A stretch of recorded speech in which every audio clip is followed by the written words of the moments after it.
जय हिंद दोस्तों काफ़ी गंभीर समस्या है, काफ़ी गंभीर विषय है। क्योंकि मैंने कुछ वीडियो बनाई थी इससे पहले चंदू चौहान के ऊपर और एच के यादव के ऊपर, जो हमारे परेशान सैनिक हैं बेचारे, जो काफ़ी परेशान किए गए हैं कुछ फ़ौज के अफसरों द्वारा। तो मैं आज आपको ये जो मेरी वीडियो में गलत कमेंट करने वाले कुछ एक लोग हैं, जो मुझे किसी राजनीतिक पार्टी का बताने लग गए। कोई हो सकता है कि वो खुद किसी राजनीतिक पार्टी में हो, तो मैंने ये बोल दिया था कि भाई जो आपके नहीं सुन रहा उनकी वोट मत दो। तो ये तो एक तरीका होता है कि अपनी बात मनवाने, क्योंकि नेताओं को सबसे ज़्यादा वोट ही प्यारी होती है, ठीक है। बट आज इनके मुंह बंद करने के लिए मैं ये वीडियो बना रहा हूँ, ताकि इनके मुंह बंद हो जाएं। क्योंकि ये जो बोलते रहते हैं ना, कोर्ट में जाओ, यहाँ जाओ, वहाँ जाओ, चैनल को बताओ, जो अपना जो आपकी अथॉरिटी है उसको बताओ, काफ़ी सारे समस्या में मतलब अगला परेशान है ऑलरेडी और उसको ऐसे सजेशन देंगे जो वो खुद करके बैठे हैं पूरे। तो आज उन सब के लिए, उन सब का मुंह बंद करने के लिए मैं ये वीडियो बना रहा हूँ। देखिए, अभी आप सबसे पहले ये जो NSA अजीत डोवाल जी का वीडियो है, इसमें उन्होंने क्या बोला है। जैसे इंडियन आर्मी के बारे में कई चीजें जो आती हैं वो बिल्कुल ये है कि जिससे हमारी कंट्री की डिफेंस फोर्सेस का मोरल डाउन है। कभी कभी वो इस तरह की चीजें अपनी यूनिट्स के बारे में या हमारे अफसरों के बारे में लिखते हैं जिससे कि जवानों का फेथ या कॉन्फिडेंस अपनी लीडरशिप पर शेक हो जाए। तो आप लोग इस एक्ट को है इसको स्ट्रांगली रजिस्टर करें। इसी तरह से सरकार के अंदर में कई चीजों के बारे में ऐसा कहा जाता है जो कि बातें बिल्कुल गलत है। तो अगर डिफेंस फोर्सेस के लोग, रिटायर्ड लोग इस तरह से वो करें तो एक वो कर सकते हैं। एक बात यह है कि अगर रिसर्च हो सके और काम करने का टाइम हो, किसी पर्टिकुलर टॉपिक जिसमें आपका इंटरेस्ट भी हो, ये हो, उसमें कुछ करके सोशल मीडिया में कुछ समय समय पर फर्स्ट रिस्पॉन्डेंट्स बने जब कोई घटना घटती है। देखो, आपने सुन लिया होगा ना, डोवाल साहब ने ये बोला कि कुछ रिटायर्ड बंदे या कुछ ऐसे फौजी बंदे जो कि अपनी यूनिट और अपने लीडरशिप के बारे में कुछ आपत्तिजनक बातें बोलते हैं, जिनसे जो सर्विंग सोल्जर हैं उनका लीडरशिप के ऊपर से विश्वास उठ जाता है। और ठीक है, ये सारी बात आपकी बिल्कुल सही है। बट आज जिन बंदों को रेस्ट मिला हुआ है, अफसरों ने रेस्ट दे रखा है यूनिट के अंदर, रेस्ट का मतलब उनका सहायक है वो बंदा, तो उसको कहीं ना कहीं रिलैक्स मिल रहा होगा, या कहीं ना कहीं छोटा मोटा बेनिफिट अपना छुट्टी वगैरह का मिल रहा होगा। या कुछ ऐसे बंदे जो घर से एक आर्थिक स्थिति से मजबूत हैं, उनको कोई ऐसी समस्या है नहीं। अभी तो थोड़ी सी तनख्वाह ठीक होगी, पहले तो ये बहुत गहरी समस्या होती थी कि बंदा आर्थिक गुलाम बिल्कुल ही था। और आर्थिक गुलाम अब इसलिए कि अब वो तनख्वाह ना हाथ से छिन जाए कि अपना गुजारा करना मुश्किल हो जाए, क्योंकि खर्चे काफ़ी होते हैं। तो कहने का मतलब ये है, उन कुछ बंदों को छोड़ के जो चमचागिरी में लिप्त हैं, या फिर जिनको अभी तक कोई शायद ना भी समस्या आई हो, बहुत ऐसे बंदे भी हैं, बट माहौल तो है ही। बाकी यूनिट के किसी भी बंदे से पूछो कि क्या उनको कोई लीडरशिप के खिलाफ भड़काता है, कोई नहीं भड़काता। वो सभी जानते हैं कि कौन क्या करता है, पहली चीज़। दूसरी बात, रिटायर्ड के बारे में डोवाल साहब ने बोला है कि रिटायर्ड बंदे भड़काते हैं। भाई, रिटायर्ड बंदे क्यों होता है? क्योंकि वो काफ़ी तंग होते हैं वहाँ पे, अपनी आर्थिक स्थिति के कारण वो बोल नहीं पाते।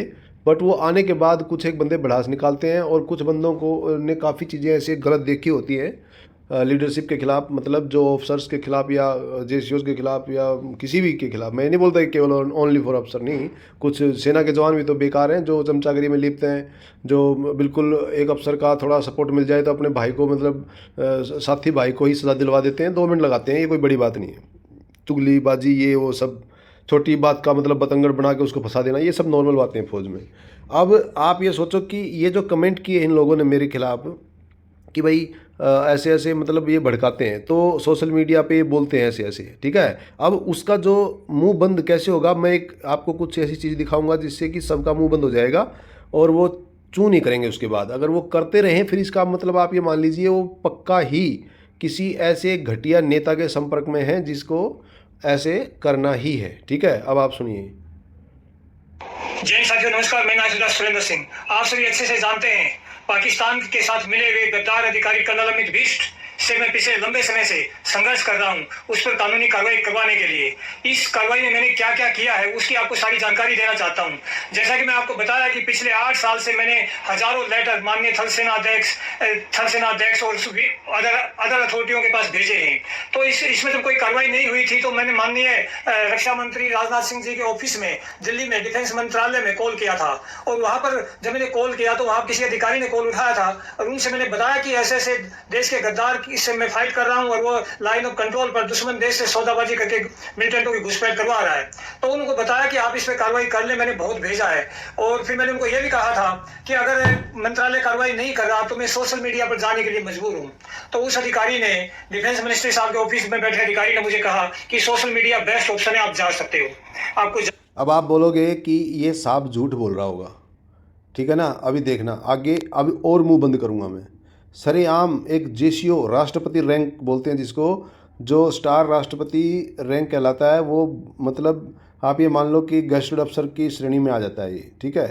तो अभी आप देखिए आगे आना चाहिए। तो उसके बाद मैंने साथियों अपना YouTube चैनल बनाया था जुलाई 1 में, और YouTube चैनल बनाकर उसमें मैंने सारी जानकारी इस गद्दार अधिकारी की सारी डाल दी थी। और उसमें डालने के बाद अभी 3-4 महीने होने जा रहे हैं, सब कुछ डाल दिया है। बहुत सा आप लोगों ने इसको वायरल भी किया है, पूरे देश में लगभग फैल चुका है। लेकिन इस गद्दार पर अभी तक भारत सरकार ने कोई कार्रवाई नहीं की है, कोई भी ऑफिशियल कॉल कार्रवाई के लिए नहीं आया है। तो इसके बाद फिर जब इस पर भी कार्रवाई नहीं हो रही थी तो मैं माननीय रक्षा मंत्री जी के जो निवास है, स्थान है लखनऊ में, तो वहां गया था कि कम से कम वहां मुलाकात हो जाए या वहां पर अपनी बात कहकर आऊं तो शायद वहां सुनवाई हो जाए। तो वहां गए तो वहां भी रक्षा मंत्री जी से नहीं मिल पाए। वहां के स्टाफ जो था उनसे हम मिले और उनको अपनी सारी कहानी बताई थी। उसका भी मैं वीडियो आपको अभी लगा रहा हूँ, आप लोग आगे देखेंगे। और फिर वहां पर भी जब ज्यादा बात नहीं हुई तो फिर एक पत्रकार ने हमारा इंटरव्यू लिया था वहीं पर लखनऊ में। तो वो इंटरव्यू भी मैं आपको पूरा इसमें लगा रहा हूँ वीडियो, उसका वो भी देखें। और आपको मैं बस यही जानकारी इस वीडियो में देना चाहता हूँ कि अभी तक मैंने क्या क्या किया है और अभी तक क्या हुआ है। आप ये पूरा वीडियो देखें। और आपसे यह भी रिक्वेस्ट रहेगी कि मैं अपने व्यक्तिगत, मेरा इसमें कुछ नहीं है, मैं अपने देश और अपनी सेना की शान और बान के लिए लड़ रहा हूं, अपने देश की सुरक्षा के लिए लड़ रहा हूं, जो कि मेरा एक सैनिक होते हुए ड्यूटी है। तो आप देखिए अभी क्या बोला इस साहब ने। इन्होंने ये बोला कि मैं अपने देश की आन बान शान के लिए लड़ रहा हूँ और ये मेरी ड्यूटी है। अब आप सोचिए कि इन्होंने कितना बड़ा रिस्क लेके देश की सेवा कर रहे हैं वो, और रियल देशभक्ति जिसको बोलते हैं अंदर से। इन साहब को पेंशन मिलती है 35,000 के आसपास, ठीक है। और वो पेंशन ये जो अफसर है ना बगल में, जो कर्नल साहब ये वाला, इन्होंने ज़बरदस्ती दिला रखी है। जबकि ये AWL सूबेदार साहब हैं, मतलब कि absent without leave from army, ठीक है। इन्होंने अपनी यूनिट फर्स्ट महार भी बता रखी है। अभी डोवाल साहब बोल रहे थे ना कि यूनिट का नाम बदनाम करते हैं, ये करते हैं। अब इन दोनों शख्स में आप बताइए कि यूनिट का नाम कौन बर्बाद कर रहा है। ये इनके पास कंप्लीट प्रूफ हैं, एक एक चीज़ का प्रूफ है। ये बोलते हैं कि अगर मैं कुछ भी गलत बोल रहा हूँ, कुछ भी बिना प्रूफ के बोल रहा हूँ, क्योंकि वैसे तो इसको अब तक फांसी पर लटका ही देते अगर इतनी बड़ी बात बोल देते तो। ये अभी ये बोल रहे हैं कि अगर मैं प्रूफ ना दे पाऊँ तो मुझे फांसी पे लटका देना और वो फंदा अपने हाथों से खुद गले में डालूंगा। आप देख लेना इस चैनल को, AWL सूबेदार साहब, मतलब ये डाल देना या तो ये लिख देना, आ जाएगा तुरंत सामने, ठीक है। देख लेना भैया। कमेंट करने से पहले सोचो, हम गलत नहीं बोलते। हम यहाँ पे जो है, या हमने जो अपनी आँखों से सर्विस के दौरान देखा है, या हमने कुछ भी फील किया है, हम वो बोलते हैं जो रियल बात है, जो होता है ग्राउंड में। हम सट्टे नहीं मारते।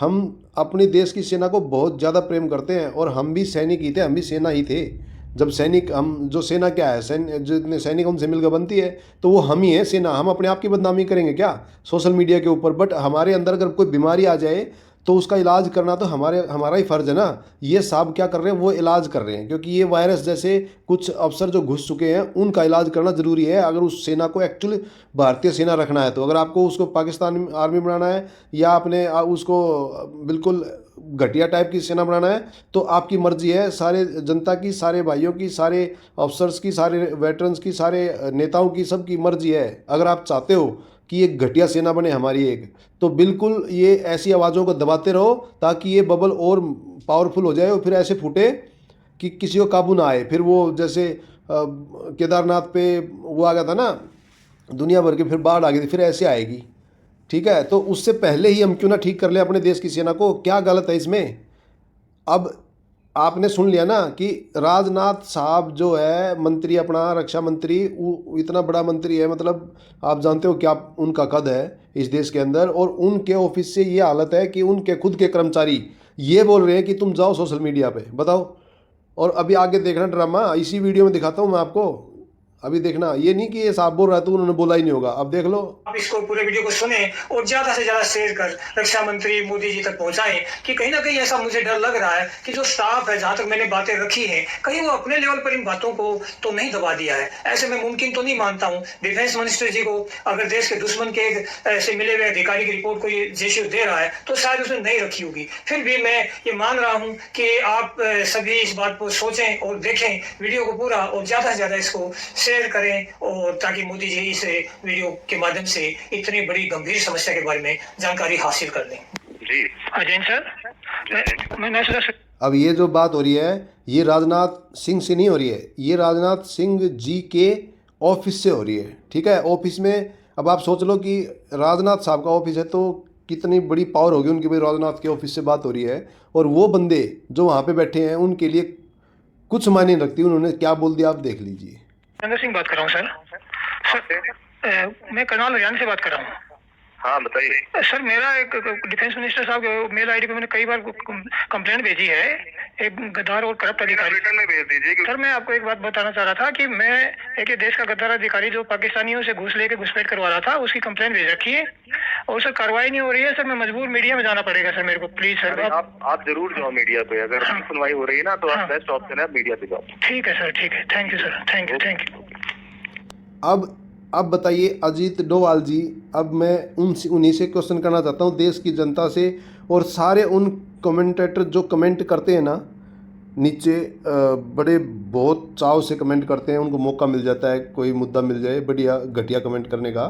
तो अब ये बताइए कि ये जो मैं बोल रहा था सोशल मीडिया पे, तुम सोच रहे हो कि ये कौन कर रहा है, कौन ऐसे करवा रहा है, तो राजनाथ साहब के ऑफिस से बंदे करवा रहे हैं सोशल मीडिया पे। बताइए 8 साल से जेसीओ साहब परेशान है, इनको अपनी जान बचानी मुश्किल हो गई थी, वहाँ से इनके बंदों ने कैसे न कैसे इनको निकलवाया है। इनका नाम है नायब सूबेदार सुरेंद्र साहब, और नहीं जानते तो ये वीडियो इनके चैनल पर आप देख लोगे ना पूरी, तो आपके कान के परखे फट जाएंगे, ठीक है। कि देश में इतनी बड़ी गद्दारी हो रही है, जितने पता नहीं कितने उस गद्दार कर्नल ने कितने जो उग्रवादी हैं वो देश के अंदर घुसाए होंगे, और कितना माल लूटा होगा, कितने पैसे लिए होंगे उनको घुसाने के। 20-20 जवानों को अपनी ड्यूटी पे से हटा के उन्होंने कितने उग्रवादी घुसा दिए होंगे। अब आप सोचो कि वो उग्रवादी यहीं पे हैं, कल को जब संसद पे हमला होगा, जब कोई प्लेन हाईजैक होगा, जब कोई विस्फोट होंगे, अभी आप सोच रहे हो ना कि नहीं हो रहे, आप ये मान कर चलो ये सब राजनीति है भैया, जो उनसे मिलेगा वो जब बताएंगे तभी करेंगे, ठीक है। ये सोच लो आप, ये मत बहम में रहो कि पता नहीं क्या हो जाएगा, कुछ नहीं होगा। ये सब उन्होंने जो घुसा दिया, अब सोचो ना जो वो घुसा रहा है वहाँ से जनता को पाकिस्तान से यहाँ पे, आप सोचो वो आतंकवादी नहीं तो क्या हैं, और वो क्या कर सकते हैं, क्या प्लानिंग कर रहे हैं, किसको पता है। फिर आप और हम में से कौन उनका शिकार होगा, इसका जवाबदार कौन होगा बताइए। और क्या एक सैनिक एक छोटी सी गलती करता है बिल्कुल उसको फटाक से सज़ा मिल जाती है, ये क्या हो गया। ये अगर रैंक लगा कर बैठा है तो, और बोलते हैं जेंटलमैन कैडेट करके ट्रेनिंग करते हैं, ना गद्दारी करता है ना झूठ बोलता है, पता नहीं क्या क्या इनको वो बताया जाता है। बहुत बड़ा शहंशाह बन के जा रहे हैं ये रेजिमेंटों के अंदर, ये सीओ बन के ऐसे काम कर रहा है ये अफसर, और इस अफसर के साथ कितने, ये क्यों नहीं केस उठाया जा रहा है ऊपर, क्योंकि क्यों नहीं इस जेसीओ साहब की बात को आगे लाया जा रहा, पता है क्यों नहीं लाया जा रहा, क्योंकि उस कर्नल को बचाने के लिए सफ़ेद पोस्ट भी होंगे, उस कर्नल को बचाने के लिए ब्रिगेडियर भी होंगे, जनरल भी होंगे। इसीलिए ये सारे, ये जेसीओ बेचारा इतनी बड़ी लड़ाई लड़ रहा है इतने खतरनाक लोगों के खिलाफ, जो एक ये मान लीजिए कि गुंडागर्दी पे उतर चुके हैं बिल्कुल। जब इसको मरवाना चाह रहे थे, इससे बड़ा गुंडागर्दी क्या होगा। और ये बेचारे AWL क्यों हैं इतने साल से, अब्सेंट विदाउट लीव क्यों है ये बड़ी मुश्किल से जान बचा के भाग के अपने घर पे आए थे, इसलिए है AWL, ना कि ये अपने फौज का काम करने से AWL है। वो एक बहुत बड़ी घातक टीम के हमेशा फिट फॉर सोल्जर रहे हैं और उसके इंचार्ज भी बने हैं। तो इन शक मत कीजिए आपकी कोई सोशल मीडिया पर तो क्यों आ रहा है। सोशल मीडिया पे जवान भाई आ ही नहीं सकता, सोशल मीडिया पे जवान आके बकवास कर ही नहीं सकता।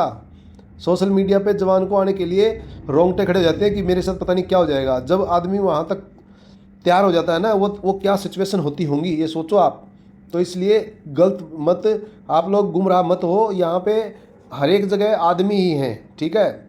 सेना में अच्छे आदमी भी हैं, अच्छे अफसर भी हैं, बुरे अफसर भी हैं, सेना में अच्छे जवान भी हैं, बुरे जवान भी हैं। अब जब किसी को प्रताड़ना इतनी दे दी जाएगी कि उसकी कोई सुनवाई ही नहीं करेगा, सेम चंदू चौहान, एच के यादव, उनका तो आपने देख लिया होगा, बाकी उनका मैं आज बात नहीं करूंगा। मैं आज साहब के बारे में ही वीडियो बनाने के लिए मेरा मूड था, तो ये हमारा ज़रूरी कर्तव्य है कि अगर कोई जेसीओ साहब इतना परेशान हो रखा है और वो सही बात पे परेशान कर रखा है किसी गद्दार ने, तो हमारा फ़र्ज़ है उसका साथ देना। अच्छे काम के लिए आप साथ दोगे नहीं, घटिया नेताओं के पीछे लगे रहोगे, पार्टीबाजी करते रहोगे, फिर दूसरे को बोलोगे किसी पार्टी का है। ये ड्रामाबाजी हो रही है अपने देश में। सब बांट रखे हैं, सब ऐसे ही बस, कोई किसी पार्टी का, कोई किसी पार्टी का, कोई हिंदू, कोई मुसलमान, ऐसे ही बढ़ते रहो और फिर ये हाल होगा तुम्हारी सेना में। अब मैं ज़्यादा क्या बताऊं, आगे एक वीडियो बनाऊंगा मैं, उसमें ये जो सरकार के नुमाइंदे तुम जिसके पीछे लगे हो ना, ये देश को कैसे गुमराह करते हैं, कैसे पैसे को साइड में करते हैं, आपको सब पता लग जाएगा धीरे धीरे, चिंता मत करो, ठीक है। बड़े बड़े मुद्दों पे भी हम बात कर सकते हैं, ऐसी बात नहीं है कि वही है, बात क्या करना है। न्यूज़ में आप लोग सब देखते हो क्या होता है, बट कुछ ऐसी चीज़ें जो आप देखते ही नहीं हो, आप इसी में उलझे रहते हो। आपको हिंदू मुसलमान का मुद्दा और ये इस टाइप के मुद्दों में उलझा कर रखती है जनता, ठीक है। मतलब आपको दिमाग को खुल नहीं देती और आपको सोचने की शक्ति ख़त्म कर देते हैं, आपको डरा देते हैं बस, ठीक है। एक्चुअली डरना है आपको, अगर एक्चुअली कोई चीज़ देखनी है तो आप ये देखो कि हमारी देश की सेना कितनी मजबूत है। बिल्कुल आप ये जब देखोगे ना चीज़ें, आपकी सेना अंदर से अगर आपको लगे कि मजबूत होनी चाहिए, मैं अब वही बात आ गई कि देशभक्ति वाली सेना को गलत मत बताओ। अगर सारी हकीकत सही होनी चाहिए, अगर आपका शरीर बाहर से बहुत बढ़िया दिख रहा है, अंदर खोखला है, उसका क्या करोगे आप बताओ। उसको अंदर से बीमारी ठीक करने की ज़रूरत नहीं है क्या, है ज़रूरत। तो बहुत सारी चीज़ें ऐसी हैं, हमको तो डीपली पता है सब कुछ, बट आप हमारे ऊपर शक मत करो। सैनिकों के ऊपर ही शक करना शुरू कर देगा ये देश। तो आप ये मान लो कि सैनिक में आप ये मत मानिए कि अफसर काउंट है, आप बिल्कुल काउंट मत कीजिए। सैनिक में सैनिक ही काउंट है, अफसर अलग भर्ती होती है, सैनिक की अलग भर्ती होती है, उनका सिस्टम अलग है, हमारा सिस्टम अलग है। अब बात यह है कि अगर कोई बोले कि क्यों सिस्टम अलग क्यों है, मिलजुल के काम करते हैं, तो मिलजुल के काम करते हैं तो वहाँ पे भी मिलजुल के रहो जब लड़ाई नहीं लग रही। जब लड़ाई लगती है तब तो एक थाली में हम खाना खा लेंगे, तब तो हम साथ में नहा भी लेंगे, तब तो हम साथ में बैठ के हंसी मजाक भी कर लेंगे, तब तो हम सब कुछ कर लेंगे। जब पीस में होते हैं वहाँ पे तुम तानाशाह कैसे हो जाते हो उस टाइम इतना फ़र्क कैसे आ जाता है कि तूने गिलास को कैसे हाथ लगा दिया, तूने पानी कैसे पकड़ा दिया। वहाँ तो तुम खुद भी सारा काम कर लोगे क्योंकि तुमको पता है कि मजबूरी है। जब पीस में होते हैं, दिल्ली में बैठे होते हैं या कहीं भी किसी ऐसी जगह पे बैठे होते हैं, वहाँ पे आप क्यों नहीं मदद कराते हो। जो जवान की वहाँ पहाड़ी में या ग्लेशियर में हम भी गए हैं, 3 महीने चोटी के ऊपर बैठे हैं, वहाँ मदद कराते हैं सब कुछ। यहाँ क्यों क्या हो जाता है आने के बाद, यहाँ पे क्या हो जाता है, यहाँ पे तानाशाही आ जाती है, यहाँ पे पावर आ जाती है पूरी, यहाँ पे उनको डर लगना बंद हो जाता है, वहाँ पे उनकी अंदर से अलग सूख जाता है, ठीक है। वहाँ पे मेहनत का काम है, वहाँ पे इनको सपोर्ट पूरी चाहिए होती है जवान से, इसलिए हालत ख़राब हो जाती है। यहाँ पे ज़रूरत ही नहीं है इनको, यहाँ तो इनको पता है कि कुछ भी करो, वहाँ मुंह बंद रखेंगे, यहाँ आते ही पनिशमेंट देना शुरू कर देते हैं। ये तूने वहाँ पे वो किया था, ले पनिशमेंट, तूने वहाँ पे वो बोला था, ले पनिशमेंट, तूने फलाने के साथ ऐसे ऐसे ऊँची आवाज़ में बात करी थी तो ले पनिशमेंट। ये होता है, आप लोगों को पता ही नहीं है। जनता गुमराह हो रखी है, जनता ने बस फिल्म देख ली अफसरों के, हर पिक्चर में अफसर ही हीरो होता है, वो बड़े बड़े रैंक लगा के पता नहीं क्या कर देता है। ग्राउंड पे कौन करता है, ग्राउंड पे जवान करता है सब कुछ। बड़े बड़े तगमे मेडल ले लेते हैं, ग्राउंड पे कौन करता है, जवान करता है। थोड़ा बहुत ये चलते हैं साथ में, वो एहसान है क्या जवानों के ऊपर, साथ में चलना पड़ेगा अगर आपको डिटेल मिली है तो। और उसमें भी जब भाई गलती से अगर उसकी खुद की गोली लगी तो फिर तो भाई बल्ले बल्ले हो जाती है। नहीं तो जवानों का तो कितना ही कर लो, नाम ही नहीं आता, और आता है तो जब तब आता है जब मजबूरी होती है कि भाई अब तो हम अपना दिखा ही नहीं सकते। तो भैया यहाँ पे बहुत गड़बड़ है दोस्तों, आप समझो, मैं गलत नहीं बोलता, सच्ची बात बोलना अगर गलत है, पर वो है ही गलत। इस देश में आप सच तो बोल ही नहीं सकते, इस देश में आप सही नहीं बोल सकते, सही के खिलाफ नहीं, हाँ गलत के खिलाफ लड़ो, मतलब सही के साथ आप लड़ ही नहीं सकते। गलत आप हो जाओ, उसके बाद लड़ो, आपके 100 साथी मिलेंगे, पर सही आदमी का कोई साथी नहीं मिलता। आज चंदू चौहान को 3 बार कैप्चर कर लिया पुलिस ने, 4 बार, 2 बार डिटेन कर लिया। कोई भी नेता आता महाराष्ट्र में, चंदू चौहान के पास पुलिस भेज देते। हद होगी यार, बेशर्मी की हद हो रखी है। अब इससे ज़्यादा क्या हुआ, एक जवान, न्याय मांगना ही अन्याय हो चुका है, न्याय मांगना ही गुनाह हो चुका है। आप सोच लो, न्याय मांगना गुनाह हो चुका है इस देश के अंदर, वो भी सेना के सैनिकों को। अब ये जेसीओ साहब देख लो बेचारा कितना परेशान है, क्या करे। ये बोलता है कि मेरी पेंशन बंद कर दो, मेरे को नहीं चाहिए। आप लोग बोलते हो हम राजनीति करते हैं। अब सुनो आगे। अरे सर, साहब को मिलना था, रक्षा मंत्री जी से मिलना था। अरे हम तो इधर ही मिले थे पहली बार। नहीं, रक्षा मंत्री जी से। अभी चंदू चौहान एच के यादव और एक जवान और भोले राव करके और एक ही अपना साहब नायब सदर सुरेंद्र साहब, ये रक्षा मंत्री साहब से मिलने गए हैं। वहाँ पे इनको मिलने नहीं देते, एक एक नहीं दो बार मिलने गए, कोई मिलने नहीं देता। और मिलने क्या नहीं देता, अगर मिलना ये क्या अंदर ऑर्डर पास नहीं करेंगे? अंदर से ये साहब जो ये फोटो में है लेफ्ट साइड में, ये जो लेफ्ट साइड में है साहब, ये खुद ही नहीं मिलना चाहते। ये मिलेंगे क्या? मिल ही नहीं सकते, क्योंकि जब इनके पास इतनी ईमेल और इतना सब कुछ जा लिया और गद्दारी के बारे में जा लिया, तो आप सोच लो कि क्या ये शामिल नहीं है क्या उस चीज़ में? बिल्कुल शामिल है। सच बोलने में क्या जा रहा है भाई देश में?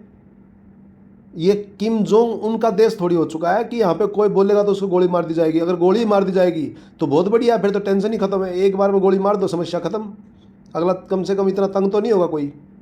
ये चल रहा है भाई। ये तो बिल्कुल आप ये मानो ऐसा काम हो गया कि कोई भी अगर कुछ किसी सही आदमी का साथ दे, उसको ये पता नहीं कौन से भेड़िए कहाँ से आते हैं, अब मैं इसमें पता नहीं क्या बोल दूंगा और फिर वो मेरी वीडियो डिलीट हो जाएगी। ऐसे ऐसे तो इनके विदेशी लोगों के ये सोशल मीडिया है। अरे हमको पैसे नहीं चाहिए भाई सोशल मीडिया से, हम अपना धंधा करके कमाते हैं। हमने पहले अपने देश की सेवा करके जो मिलते थे थोड़े बहुत पैसे, उसमें गुजारा किया है, और उसके बाद हम ये जो अपना आके अपना धंधा करते हैं, ठीक है, अपना बिजनेस करते हैं छोटा मोटा, उससे अपना काम चला रहे हैं। और जब तक पेंशन आ रही है उसको भोग रहे हैं, जब वो नहीं आएगी तो उसको छोड़ देंगे, भूल जाएंगे। क्या प्रॉब्लम है हमको बताइए? कोई दुनिया पेट भर रही है अपना, हम भी भर लेंगे, कोई ज़रूरी थोड़ी है सभी अमीर हों। और अमीर क्या है? अमीर अपने ज़बान का अमीर होना चाहिए इंसान, अपने अंदर से सच्चा होना चाहिए, अंदर का ज़मीर से अमीर होना चाहिए इंसान। देश की सेना में हम भर्ती हुए थे और रियल में सेवा के लिए भर्ती हुए थे। हमने कितने साल तो पैसे को कुछ समझा ही नहीं। जब थोड़ी ज़रूरत पड़ी तो ठीक है, तनख्वाह थोड़ी बढ़ गई थी, जब तक काम चल गया तो उतनी सेवा दी हमने। बताओ क्या है? जनता के टैक्स का पैसा था, हमने उतना जो मौका मिला वो काम किया। और सेना की अच्छाई के लिए हमेशा लड़े हम, अपने यूनिट की भलाई के लिए हमेशा लड़े हम, अपने सेक्शन के अपने काम के प्रति हमेशा लड़े हम। हमसे गलती हुई तो हमने सज़ा खाई है, दिल खोल के सज़ा खाई है, और देने वाले भी नहीं चूके।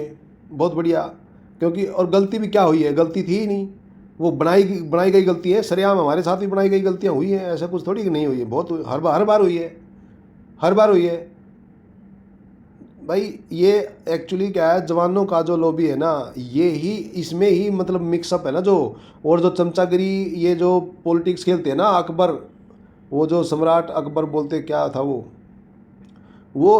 उसकी तरह वो क्या करता था भाई, पहले एक चमचों की टीम बनाता था वो।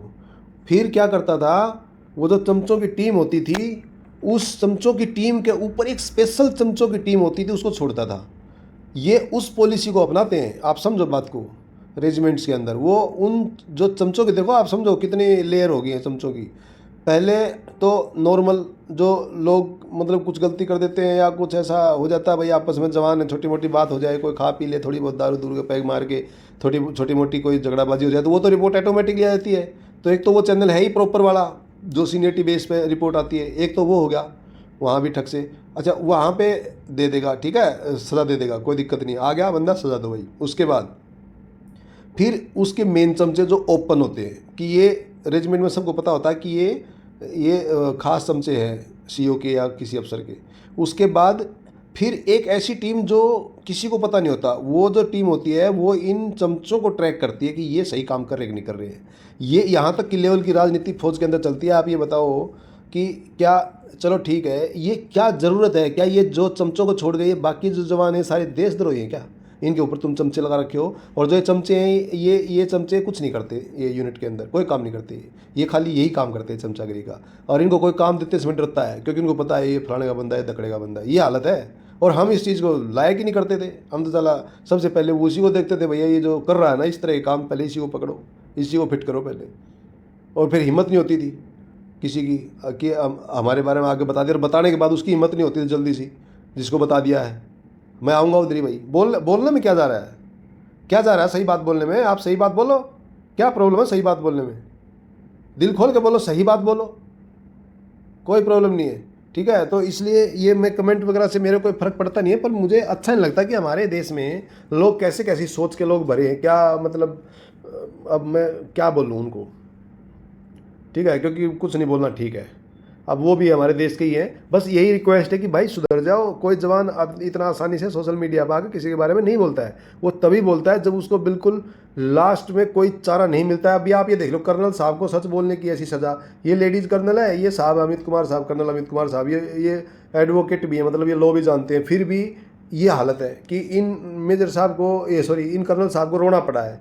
और इनके पीछे चमचों की टीम, पता नहीं CMP PMP क्या क्या आ गई है। अभी एक नंबर जारी किया है सभी वेटरन्स के लिए, सभी सर्विंग सोल्जर के लिए, छुट्टी के दौरान या कैसे भी, अगर आप उसको फ़ोन कर दो, आपको कहीं परेशानी है तो, और उसमें साथ में क्लोज दे रखे इन कामों के लिए, वो वहाँ पे कॉल नहीं कर सकते। और बाकी अगर आपको से कोई ऐसे हरकत करता है, सिविल में पुलिस ऐसे कोई गलत आपके साथ करती है तो आप फ़ोन कर सकते हो। भाई वो CMP जो आएगी उसके ऊपर कौन भरोसा करेगा, वो उल्टा फंसा देगी। नहीं भरोसा कर सकते भाई। सोल्जर सबका सबसे बड़ा दुश्मन ये CMP और ये इस तरह की जो है ना, यही होते हैं, ठीक है ना। ये हालांकि CMP अपना काम सही करती है, पर कितना कानून माने, कानून इतने हैं। अरे कहीं तो रिलैक्सेशन होना चाहिए थोड़ा बहुत। इतने ज़्यादा कानून है कि इंसान वहाँ पे इतना बंध जाता है कि कहीं भी फंसा लो, 2 मिनट में फंस जाएगा। और अफसर कभी नहीं फंसता। अफसर जब फंसता तो बहुत बड़े केस में ही फंसता है। जैसे अब बहुत बड़े केस में कौन सा फंसता है, अब ये देख लो, ये साहब बता रहा है। अगर ये अब तक ये राजनाथ सिंह तक रिपोर्ट पहुंच ली, अगर किसी ने कोई एक्शन किया हो तो, और जवान ने एक कैप अगर उतार ली गलती से, वो देख लिया किसी ने, ओ हो भगवान, ये तो सज़ा खाएगा ही खाएगा। ये तो रोड पे खड़ा था बगैर कैप के था, ये तो कैप हाथ में ले रखी थी। ये करती है CMP, और CMP उस अफसर को नहीं पकड़ेगी जो सरेआम, अब मैं क्या क्या बताऊँ क्या क्या करते हैं, ठीक है भाई। जब बहुत कुछ है, एक सीट बेल्ट नहीं लगा रखी है, बिल्कुल धीरे धीरे गाड़ी चल रही है, बस वो चौक पे ऐसे ही है, बिल्कुल शांत चौक है। CMP ने देख लिया, काम खत्म। CMP को तो भैया अपना टारगेट पूरा करना है, उनको बोलेंगे इतनी रिपोर्ट ले आके दोगे, वो सब वही है CMP का। वो पकड़ने वाला भी जवान, जो पकड़ा जा रहा है वो भी जवान बेचारे, इतने ऐसे बुरा काम कर रखा कि पूछो मत। तो चलो कोई बात नहीं, वीडियो ज़्यादा लंबी हो जाएगी। अभी आप ये देखो कि अजीत डोभाल साहब ने जो बोला है, क्या वो किस हद तक सही है। आप बोल तो रहे हो कि ऐसा मत करो, पर ऐसा क्यों ना करे जवान। जब यहाँ पे इस वीडियो में आपने देख लिया होगा ना, ये तो सरेआम राजनाथ साहब के ऑफिस से ही बोल दिया कि तुम जाओ सोशल मीडिया पे। रक्षा मंत्रालय का जो सबसे बड़ा मंत्री है उसके ऑफिस से बोल दिया आप जाओ सोशल मीडिया पे, सबसे अच्छा रहेगा। बताइए अब उसको क्या कर दोगे, दे दो सजा, हिम्मत है दे दो उनको सजा जिसने बोल दिया।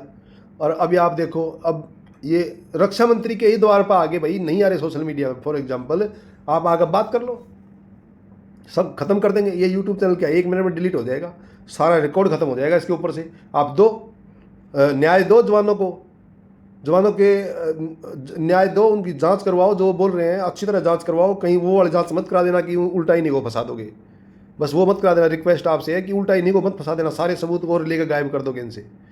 ये भी बेचारे क्या करेंगे सबूतों का, जब कोई सुनवाई नहीं है तो। और सबूत इसके पास ना हो वो तो गया काम से। अरे आदमी वैसे भी तो सच बोल सकता है। जवान ने अगर कुछ बोल दिया, आप ये मान लीजिए कि वो पत्थर की लकीर है, वो सच है बात। इतने बड़े प्लेटफार्म पे, इतने बड़े नेता और अफसरों के सामने अगर कुछ बोल दिया ना, वो पत्थर की लकीर है। या अगर वो जवान गलत बोल रहा है, आप ये मान लीजिए पहले उसकी हिस्ट्री पता कर लो, पक्का किसी न किसी बड़े अफसर का चमचा रहा होगा, तभी वो झूठ बोल सकता है। नहीं तो जवान हमेशा सच बोलता है। ये हमने भी 24 साल 6 दिन के अंदर यही रीडिंग किया कि जवान झूठ बोलता ही नहीं है। और गलती से अगर एक बार झूठ बोल भी दिया जवान ने, तो वो उसके ऊपर 1 मिनट 2 मिनट से ज़्यादा टिक नहीं सकता, उससे सच्चाई आई जाएगी आपके सामने। तो आप जब इतनी बड़ी कोर्ट में इन्वाई करेंगे तो भाई जवान तो कभी झूठ बोल ही नहीं सकता, और उसको प्रूफ देने की ज़रूरत नहीं है। उसने जब मुंह से बोल दिया ना कि उग्रवादियों को घुसाया है, तो घुसाया है, वो नहीं बोल सकता झूठ। और यहाँ तो पूरे प्रूफ है। अब आप आगे सुन लो।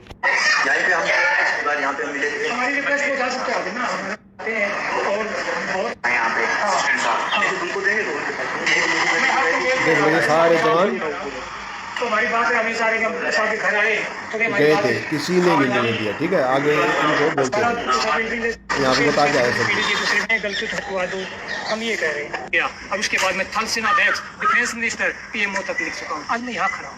आपने 2-3 चीजें कही, एक एक करके समझते हैं। पहला आपने ये बताया कि सैनिकों को हटा के हाँ, सुनो। जी, सैनिक को उसको थोड़ा विस्तार से सरल भाषा में सरल भाषा में बताता हूँ। लाइन ऑफ कंट्रोल पे यानी हमारे बॉर्डर पर सैनिक तैनात होते हैं दुश्मन को रोकने के लिए, सिंपल रोकने के लिए। तो एक कमांड अधिकारी हमारे ऊपर सुपरविजन करता है कि उसके एक अंडर कमांड हम रोकते हैं। तो बॉर्डर पर तैनात होते हैं, तो उस अधिकारी ने क्या किया, वहाँ पर कुछ अंडरग्राउंड वर्कर काम करते हैं। अंडरग्राउंड वर्कर साइड से कुछ लोग जानकारी लेने के लिए करते हैं, हमारे साइड भी। तो वो मेरा कमांड अधिकारी करप्ट आदमी है, उसने वो उन एजेंट से मिलकर सौदाबाजी कर लिया दुश्मन देश से, और इन्फिल्ट्रेशन कराने के लिए यानी घुसपैठ अपने देश में पाकिस्तान के आतंकवादियों को कराने के लिए जवानों को हटा के घुसपैठ कराई। अब वो जो 20 सैनिक है उनकी लिस्ट मेरे पास है, मैं भारत सरकार को ये बोल रहा हूँ, मैं खुद उसका आई विटनेस हूँ। आप ये कहना चाह रहे हैं कि बॉर्डर पे जहाँ पर 20-25 सैनिक तैनात हैं और वहाँ पे कुछ लोअर वर्कर हैं जो बाहर के घुसपैठिए भी हो सकते हैं, जो जासूस भी हो सकते हैं, उनके साथ मिलकर और सैनिकों को हटा दिया कमान अधिकारी ने।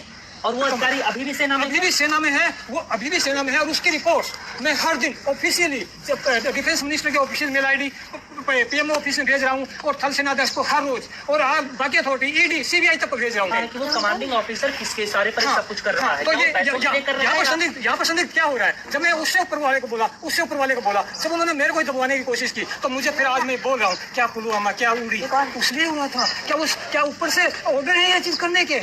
मैं आज इस बात को भारत सरकार से, मोदी जी से सबसे पूछ रहा हूँ, अगर आप उस गद्दार पर जो एक स्पेसिफिक मानता था मैं, जिसका मैं रिपोर्ट कर रहा हूँ, सोल्जर होने के नाते, अपनी ड्यूटी करने के नाते, आप उस पर कार्रवाई नहीं कर रहे हैं, तो मैं आज ये पूछ रहा हूँ, जो ये मिलिटेंट घुसवा के हमारे सैनिक शहीद होकर हर दिन आते हैं, क्या वो इस वजह से आ रहे हैं? यानी कि जितने हमले हो रहे हैं बॉर्डर पर, वो सब कुछ कहीं ना कहीं जो कमांडिंग ऑफिसर हैं उनकी मिलीभगत, उनकी लापरवाही से हो रही है। यहाँ पर मैं सारे कमांडिंग ऑफिसर को नहीं बोल सकता, एक से एक अच्छे जान देने वाले अधिकारी, जवान, जैसे सब कुछ है। देखो साहब ने क्या बोला कि सभी को नहीं बोल रहा, बिल्कुल सही बात है। सभी को क्यों बोलेगा भाई, अगले जहाँ के प्रूफ है उसको बोलेगा। जब एक के खिलाफ नहीं हो रही है कार्रवाई, तो बाकी का आप कैसे भरोसा मान सकते हो? ये तो जांच के विषय हैं, जांच के विषय हैं ये सारे। और हम भी मानते हैं कि बहुत अच्छे अच्छे अफसर हैं, हमारे भी अच्छे अच्छे सीईओ रहे हैं, हमारे भी बहुत अच्छे अच्छे अफसर रहे हैं, और हमने अच्छे अच्छे जनरल साहब भी देखे हैं, हमने सब कुछ सही देखा है, ऐसी बात नहीं है। पर बीच बीच में है, हाँ, एकता इनकी पूरी होती है। ये मैं आपको बता रहा हूँ, अफसरों की एकता ऐसी होती है कि आप एक अफसर को फंसवा नहीं सकते जल्दी से। अगर वो गलत है तो वो आपको ही उल्टा करा के बस आपका ही सिस्टम ख़राब हो जाएगा, आप ही ख़त्म हो जाओगे, आप ही बर्खास्त हो जाओगे। पर अफसर को जवान सजा नहीं दिला सकता, क्योंकि ये सोचते हैं कि एक जवान अगर अफसर की रिपोर्ट दे रहा है, उसको दिखाने के लिए झाड़बाजी ये करेंगे, फलाना धकला ब्लडी फुल फलाना, ये मतलब ऊपर से जो सीनियर अफसर होगा कि मैंने बहुत डांट मार दी। बट उसके बाद अल्टीमेटली उस जवान का चक्करव्यूह स्टार्ट हो जाएगा, और फिर वो बड़ा अफसर जो डांट मारेगा ना, वो कहीं नहीं मिलेगा।